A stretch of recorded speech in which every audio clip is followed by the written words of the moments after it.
What's going on YouTube? Welcome back to the Thomas Gallery, and today I want to talk about the craziest job I've ever had. Okay?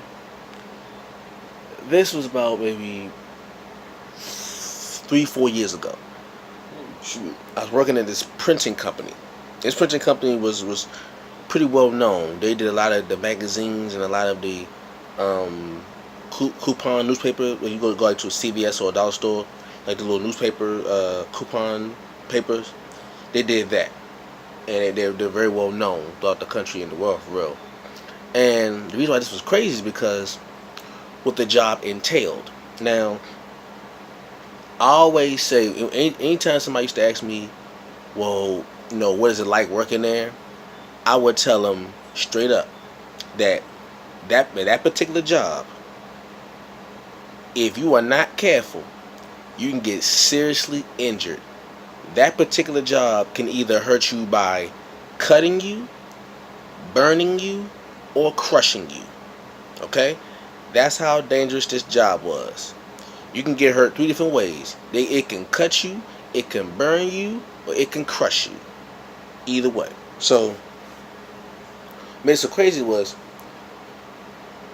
during the process of making these magazines and these newspapers, they had this chemical. Called toluene. I forgot how to spell it. It's called toluene. And what made toluene so dangerous is that it was nothing for it to set on fire. Like any spark, like static electricity, any kind of spark will set it on fire. Its burning temperature was very low. Okay? And what happened is you couldn't let it get on your skin. If it got on your skin, it will burn. That's how dangerous this was. You had to wear gloves. You had to wear 2 kinds of gloves on. You had to wear steel toe boots, and you had to be covered. So, cause if this toweling stuff ever got in contact with your skin, it was going to burn. And the more toweling was on your skin, the worse the burn. Okay? And that's just one part. That's the burning part. And toweling was so dangerous and so flammable that before we used to step into this little pathway to make sure all the papers were going through properly and all that, and make sure that everything was running efficiently. That before you stepped into the little booth, the pathway to check on a paper, you had to ground yourself. Meaning, if you had anything that can conduct electricity, like any kind of cotton, wool, that can conduct electricity, you had to first grab onto this metal bar. That way, any electricity you had on you stored that could be discharged, it would dissipate when you touch this metal bar. Okay? And then you were able to go into the space where the toweling was going. Because if so much of as a spark, static electricity, how you would rub your feet together or rub your socks on the carpet and touch somebody, you shock them. If so much as a spark from you touched that toluene, instant flame, like boom. That's the burning part. The crushing part is to set up the machine to continue its process. They had these, when I say they had these gigantic rolls of paper. Gigantic. Like on the roll of paper, it would tell you the full length of the paper. And I did the calculation. I remember one roll being over 30,000 feet. Like close to 35,000 feet. To put that in perspective, Mount Everest, the tallest mountain peak in the world, is 29,028 feet above sea level. Mount Everest, the tallest mountain peak on the planet. Okay, 29,028 feet. Okay, the roll of paper was longer than that. Once it unraveled, the roll of paper will be longer than Mount Everest is high. That's how much paper will be in one roll. And depending on the job, the paper could be rolled. The paper could be thick, or it could be thin. Okay, so what happened is we would take the roll was so heavy, we had this little device like a vacuum cleaner. We had the device. You push it. You put it under the big roll of paper, and you would click the machine on, and the motor would push the roll onto this platform. We had to take off the cardboard paper, remove that, and then you would have to. I want to call it. You would have to prepare the roll to go into the machine. Now keep this in mind. At all times, there is a roll of paper being used. Okay, you had like the roll of paper that's being used. Then you have an empty spot. Okay, at all times, the machine had to be running. This is a 24-hour place. The machine had to be running at all times. If not, the machine will stop. Because if there's no paper, then the machine will stop. Okay, they had to go through all the process of putting the paper through there, and that's a whole different issue right there. So you would have to prepare the paper. And keep this in mind: the roll of paper that is actually being used is being spun through. It's on a time limit. Each roll of paper, depending on the thickness of it, will be a certain time limit. Some will be 20 minutes. The lowest amount will be 20 minutes. You had 20 minutes to get the paper, unwrap it, do all the fixings, process it, and get it to the platform to be moved into the correct space. Then you go as far as an hour. There'll be sometimes we have a roll paper that actually take an hour long to process, right? But at all times, there has to be a roll of paper ready to go into the empty slot at all times. At all times. Now, the roll of paper is so heavy, it's difficult to move by just your sheer force. You had to use a machine to push it. Now, once you put it on the platform, you unwrap it, take the cardboard stuff off. You had these two knives. You had like a flat blade, and you had like a thick blade that you would use to cut the cardboard off with, and some tape.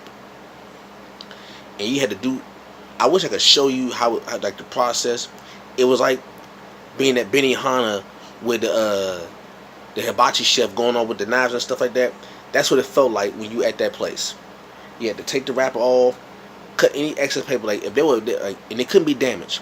The paper couldn't have any holes in it, couldn't have any dents in it. It had to be smooth, flat. And if there were any dents in there, you had to remove that piece of paper off before you can do anything to it. Because if you didn't, if there was like a hole or a dent in the paper, and you would put it into the machine and start the process, the entire machine would stop. The paper would rip instantly, and the machine would stop. So you had to make sure that there were no imperfections on this big, giant behemoth of a roll of paper. It could be no imperfections, no mistakes, no dents, no scratches, nothing. It had to be clean. If there were any scratches, you had to get the paper off that roll in order to make sure that it went through. If not, you have a problem. Trust me, you have a problem on your hands. So when the roll is ready to go, the machine, the device that held the holds the rolls will flip over and give you an empty space. Okay? And there were two big metal, they call them chucks. Two big metal things that will hold the roll of paper and suspend the paper in the air. These big giant things were 90 plus pounds of solid metal, and they were used to hold up the big roll of paper. Okay, and they say, do not put your hand near that big 90-pound plus chunk of metal when it is being pulled out of the core of the paper. Because if your hand gets caught in there, sweet Georgia Brown, you gonna know about it. That's the crush part. Secondly, be careful about where you are standing when that roll is being put into place, because if that roll falls and it falls on you, you can go ahead and kiss whatever fell, whatever got hurt goodbye, because you're not gonna get that back. You're gonna get crushed. Okay, that's that is the crushing part. The cutting part.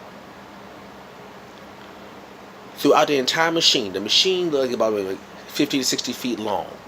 It's very intricate. The paper will go up and down and through the different colors and up and down again and up and down and up and down, up and down, then go back all the way to the beginning, then go up and down again and all forward and all that stuff. Then it is cut into different sizes. Okay, I think like 5 or 6 different sizes, so it can be folded into a book. Okay, and this is like a labyrinth of paper. A labyrinth of paper, longer than Mount Everest is tall, going at speeds that are mind-blowing. Like, these things are moving fast, like so fast that you can't see the images unless the machine stops. That's it. If the machine is going and smooth, the things are going so fast you're not gonna be able to see it. And once it goes into one solid piece. Then it goes to the machine where it's getting cut into like 6 different pieces. Okay? And you gotta be careful about that, because if you try to grab the paper, like if you try to test to see how things going, paper cut right there. And if these paper cuts aren't like the regular old Nix paper cuts, these papers are going by so fast and they're being pulled so fast that the surface tension makes it even thinner. It makes it thinner, which means it really can cut you, the paper alone. Not to mention the blades that are cutting the paper itself can cut you really deep if you're not paying attention. That's why we had like 2 pairs of gloves. We had 1 pair of gloves that was cut proof, meaning when you're using your knife to cut things and your hand would get close, your finger would get close to it, the knife wouldn't be able to cut. It was cut resistant. So that tells you right there. You had blades everywhere. You even had a place where you could sharpen your blades to make it even more sharp when you go to cut the actual cardboard off the roll. Like that, I still have the knife right here somewhere. I should still have it. I should get it, but never mind. But it is crazy. It's like it is, and we would be there for 12 hours. 12 hours, and if you knew what you were doing, if you really were good at your job, which I was, you can go through an entire shift and not one roll of paper will be destroyed. Now, you may have some rolls coming in that's all jacked up because they got rocks in there and screws in there. You take it out. If you move fast enough, you know what you're doing. You can get the entire paper taken off, all the imperfections gone, and put it in the machine with time to spare. Like my job, what I was doing, it was 2 jobs I had. I had material handler, where the magazines would come out as the finished product, and you put them on the pallet and move them out. Then I got moved to the they call it roll tender. That's where the roll tender was the one that made sure that the roll of paper went into the machine. So if the roll tender wasn't doing their job, the machine would stop because there's no paper in there. The roll tender job was to make sure that the paper went into the machine and there was always a roll of paper ready to go at all times. At no time does the machine stop unless something, let's say, like, you gotta be like repaired or something happened, something was messed up. But if everything is on the up and up and everything is on smooth, at no point in time does the machine stop for 12 hours straight. So we had lunch. We had to bring our lunch to our desk and eat our food and tend to the paper. So if you were good enough, if you really were good enough, you can get all the paper unrolled and put into the machine in about good 15 minutes. If you knew what you were doing, you about 10 to 15 minutes. And if the paper was a large piece of paper where you had like an hour long time before it went unraveled, you can put your roll in there and be done. And then you call out another roll, put it onto the platform, and have that roll ready to go when it's time for the previous roll to expire. And it will tell you, the roll would tell you I mean, the machine will tell you when it's time for that particular roll to be done, and you already have your piece together. Once that piece was done, you already have it in the machine, ready to go. It was nonstop for 12 hours straight. But that thing was like, there were times where that toweling stuff got on my arm, and whoo wee, that toweling ain't nothing to play with. That toweling make you know about it. It would hit your hand, hit your arm, and you would feel it. Like soon as the air hit it, start to burn like a deep warm feeling. It would burn, and the more towel you got on there, the worse it would be. And don't get it in your eye. I didn't get it in my eye, but I mean somebody got some toweling in their eye, and that man's scream was blood curdling. It was bone chilling. It was one of the most painful screams I've ever heard. When that man got the toweling in his eye, and then somebody got injured on the job with the question part. Somebody got injured on the job, and he lost his leg. Like when I say you can get crushed, that means that if you get crushed, you can lose a limb if you get crushed by one of those big chuck things out, those metal things I was telling you about. You can, if your finger get caught in there, you're losing that finger. Simple as that. If your hand get caught in there, whatever part of your hand got caught in that device, you're losing it. They even said don't wear jewelry. You couldn't wear jewelry there, so I had to take my ring off, because if I wore that and it, like I got my hand stuck in there and it caught my ring, that ring is getting crushed on my finger. It ain't coming off. I'm losing the ring and the finger. That's how deep this was. So to this day, I have yet to have a job that is crazier than that. I've worked in warehouses, I've worked at hospitals, I've worked at retail stores. I've had funny stories at the retail stores, but I ain't have no crazy stories at the retail store. I had some, but not like this. This particular place I worked in was intense.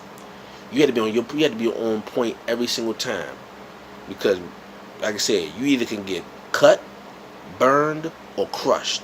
Either one, and I didn't want to feel either one of them. I wanted to come home the same way I left. Simple as that. So I had to be on point at all times. No slacking. Ain't no half stepping. So yeah, that's the story of the craziest job I've ever had so far. Thank you all for listening. Leave a comment down below. Like, comment, subscribe, and share. And I will catch you all later. Peace.